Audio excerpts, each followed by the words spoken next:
오늘은 한국교회와 함께하는 70일 구국기도회 53번째 날입니다. 최근에 우크라이나에서 러시아와 서방 국가 간의 갈등이 고조되고 있습니다. 언제 전쟁이 날지 알 수 없는 일촉즉발의 위기 가운데 있습니다.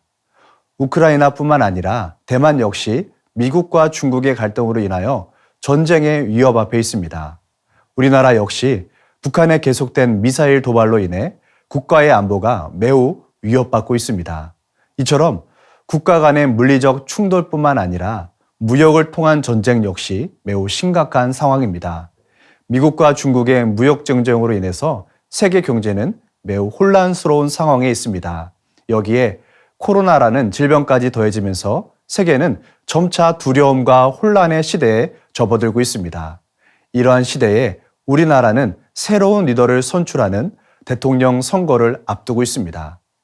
이런 혼란스럽고 두려운 시대에 우리나라에 가장 필요한 것은 무엇일까요? 그것은 평강입니다. 예수님께서 십자가에 달려 죽으신 후에 제자들은 두려움에 떨고 있었습니다. 유대인들이 자신들을 죽일 수 있다는 두려움과 예수님의 죽음으로 인해서 앞으로 어떻게 해야 될지에 대한 혼란이 그들을 감싸고 있었습니다. 이러한 제자들에게 예수님이 찾아오셔서 하신 말씀이 무엇입니까? 너희에게 평강이 있을지어다. 예수님은 제자들에게 나타나 먼저 평강을 선포하셨습니다. 예수님은 왜 평강을 먼저 선포하셨을까요? 그것은 제자들에게 필요한 것은 상황과 환경을 뛰어넘는 평강이 필요했기 때문입니다. 제자들의 상황은 여전히 변한 것이 없었습니다. 유대인들에게 죽임을 당할 수 있는 상황이었습니다. 또한 예수님께서 주신 사명을 감당하기 위해서는 먼저 평강이 필요했기 때문입니다. 요한복음 20장 21절에서 예수님은 이렇게 말씀하셨습니다. 예수께서 또 이르시되 너희에게 평강이 있을지어다. 아버지께서 나를 보내신 것 같이 나도 너희를 보내노라. 제자들에게 다시 한번 평강을 선포하시고 제자들에게 사명을 주셨습니다. 아버지께서 예수님을 보내신 것과 같이 예수님도 제자들을 보내시겠다는 것입니다. 예수님은 제자들로 하여금 세상을 등지고 떠나서 살라고 말씀하지 않으셨습니다. 세상을 향해 제자들을 보내셨습니다. 제자들이 가야 할 세상은 어떤 곳입니까? 평강이 없는 곳입니다. 지금은 달라졌을까요? 과학이 발달하고 경제가 발달해도 사람들에게 참된 평강이 없는 것입니다. 왜냐하면 평강은 주님을 통해서만 주어지기 때문입니다.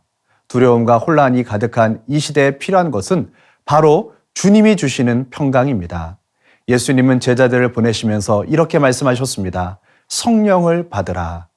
성령님이 제자들에게 임하셨을 때에 제자들은 세상에서 담대하게 예수님을 증거할 수 있었습니다. 복음을 받고 하나님이 주시는 진정한 평강을 경험하게 되었습니다.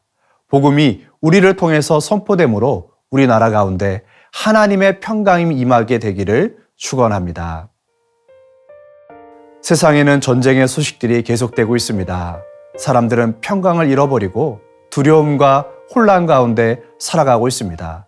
이 시대에 가장 필요한 것은 주님이 주시는 평강인 줄 믿습니다.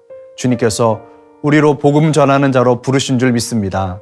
성령 충만하게 하시고 세상에서 주님의 복음을 담대하게 전하는 자 되게 하여 주시옵소서. 우리를 통하여 하나님이 평강이 이 나라와 민족 가운데 임하게 하여 주시옵소서. 예수님의 이름으로 기도합니다. 아멘.